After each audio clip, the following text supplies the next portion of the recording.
Hey everyone, just wanted to pop on here to talk about 3 books that I read this week. I guess this would be considered a weekly wrap up. But the first one that I read was Yellowface by R.F. Kuang. This is getting so much hype these days.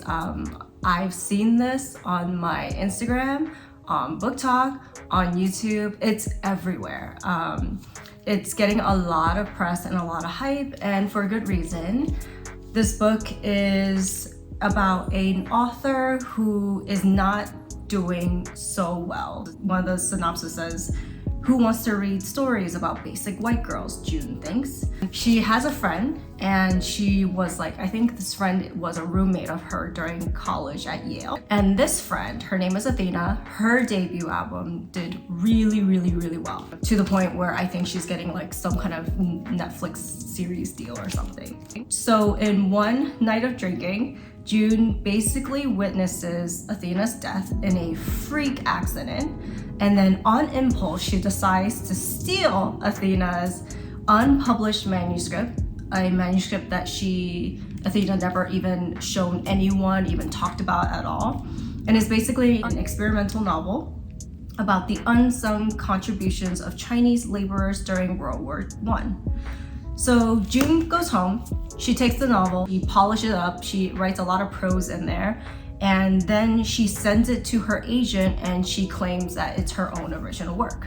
Maybe inspired by Athena, but Athena has not been credited at all in this new novel that she's trying to publish. Kuang intentionally wanted this book to be in a first-person voice of June, as well as kind of questions in diversity, racism, cultural appropriation, as the terrifying alienation of social media. The vibe I get from this book is black comedy, a little bit satirical. It's hilarious. You kind of see this perspective of this unreliable narrator. It's a little bit chaotic. You see this story unfold from a very crazy, chaotic point of view.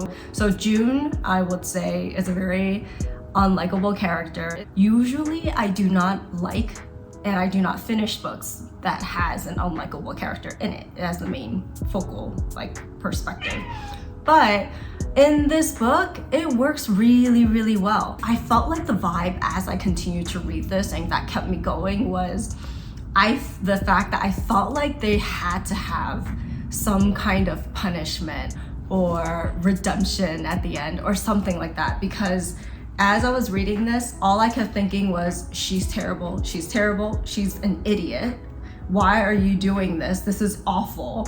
And then I kept thinking, she's going to get it at the end. Highly recommend if you're looking for something that's a little bit more of a lighter read, very straightforward, but it is pretty much of a very hilarious novel, a little bit more comedic.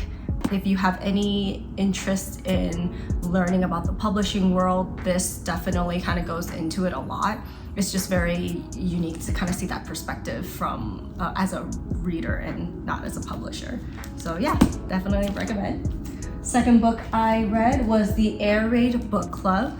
This book is about a woman her name is Gertie Bingham, and it is in London in 1938, so it's right before World War II, and then it kind of takes place during that as well.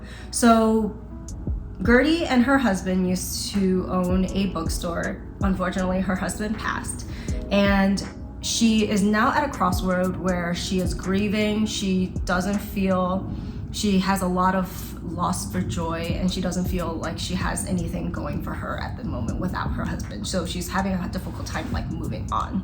Right at the same moment, Hitler's on the rise. Jewish families are making heart-wrenching decision to send their children away to protect them, basically. And Gertie then becomes one of those people that fosters / becomes a host family for one of these children. The person that she gets assigned to is a teenage girl. She is very headstrong. She's around 15. She reminds Gertie of herself when she was that age, when she has a very interesting outlook of life. She's very strong, forward-thinking, a little bit stubborn as well. I know this book says that it's set in World War II, but I do feel like the vibe I get from this is a little bit more of a cozy read. It's more centered on the community as well as romance and friendship between the two women. And it has that like really strong found family trope. So if you love that, such as like a man named Ove, you kind of see this and you're just like, oh, okay, this is really, really similar. Older woman who's on the verge of retiring and a teenage girl who just has her life ahead of her, and kind of like the two connections that they have. I would say World War II is not exactly kind of like the biggest forefront, it doesn't exactly like pushes in your face like the travesties that things are happening at this moment. But I do feel like for this reason, I felt like it was harder for me to personally connect, because I read a lot of historical novels that have World War II as a backdrop, and when I read something like this, it feels a little bit weird to have something so cozy.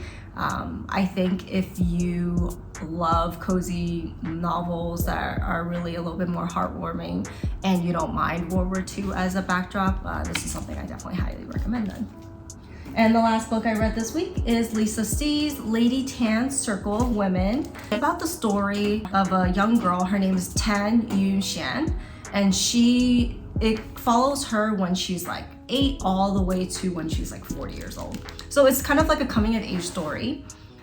She's born into a wealthy elite family, and there's a lot of things that kind of happen to her as a young child. Through weird circumstances that I don't know if it's going to be a spoiler. She ends up being raised by her grandparents from her father's side. Her grandmother is actually one of the few female doctors in China, and she teaches our main character kind of like the 4 pillars of Chinese medicine. Yunxian then gets the ability to make friends with a young midwife in training, which is Mei Ling, and they basically becomes good friends, and they kind of come to a realization that they are both very essential to each other, and they're both needed when it comes to medicine and treating women back in that time. Because during this time, if you were a doctor, a doctor is prohibited from ever touching blood from a woman. But midwives, however, can come into contact with blood. So they then have like a mutual understanding of what the differences between the two are. Yunxian is then sent to an arranged marriage. Her mother-in-law is a little bit on the very overbearing, stubborn side. She believes that Yunxian cannot practice medicine at all. She says her job as kind of like the wife to her son is to bear as many sons as possible, so like to continue the bloodline and the kind of like the family name. I think the major forefront theme that this book kind of goes into a lot is kind of the societal pressure of being a woman during this time. And I feel like Lisa C did like an extensive amount of research to talk about what societal pressures were like for a woman of that time, as well as the practices of feet binding. If you are interested in what foot binding practice would be like, you can Google image it as well. It's pretty awful. It's basically mutilation of your body. But essentially what they do is it's a practice for a lot of wealthier elite families. So the girls in their family would, at the age of 4 or 5, you have like a normal foot, like pretend this is a foot. And a normal woman's foot might be like, let's say 7 to 8 inches long. What they would do is at such young age, they would wrap in these little girls' feet, so they become, instead of being like 7 to 8 inches, they become ideally 3 inches. And it's supposed to be wrapped so the foot becomes so small that it looks like a lotus. So when men see a woman in her later years with foot binding as like someone who practiced foot binding, they deem them as more attractive. This is what they believe. Oh my God. This is what they believe to be ultimate beauty. And to see that perspective was very enlightening. I, as a Chinese American, this is actually my heritage to know that back, like I might have had ancestors that practice foot binding and it's awful. And to see how far they'll go for a practice like this for what they consider beautiful is kind of insane. So that's kind of something that I thought was really interesting. The whole talking about the 4 pillars of medicine and like traditional Chinese medicine was also very enlightening as well. I grew up knowing very basic knowledge of that type of traditional Chinese like thinking.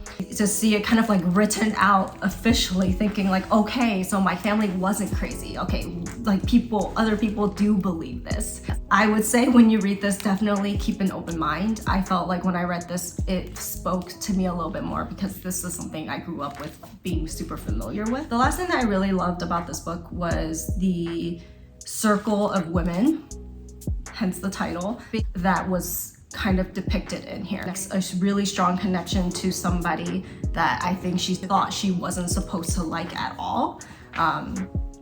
And she didn't realize that how supportive and how selfless the other person was until like much later in the book. You see it as yourself reading it from this perspective of Yu Shan, and I felt like it was so nice to see that type of storytelling where women are uplifting women and there's no jealousy and hating involved, and it was just so nice to kind of like finally see that type of storytelling finally. So yeah, so those are the 3 books that I read this week. I highly recommend all of them, but I think that they are a little bit more specific. I think out of the 3, the one that I felt spoke to me the most was probably Lady Tan's Late Circle of Women. Those are the 3 books I read. If you like dark comedy and satire with a crazy character, but pretty hilarious as well, Yellowface for you. Historical, heartwarming, cozy, light read. Seriously, it's like super fast. It's mostly action / dialogue based, so highly recommend that if you're looking for a fast read. And then the last one is Lady C, Circle of Women. Highly recommend that. It's a little bit more of a beefier read, but funny enough, even though this is a beefier, very dense book, I felt like I think I read this in like one day. I just could not put it down. It was so good. So thank you so much for watching. Let me know in the comments if you read any of these and if you had any different perspective of what your experience was, and I'll see you guys next week.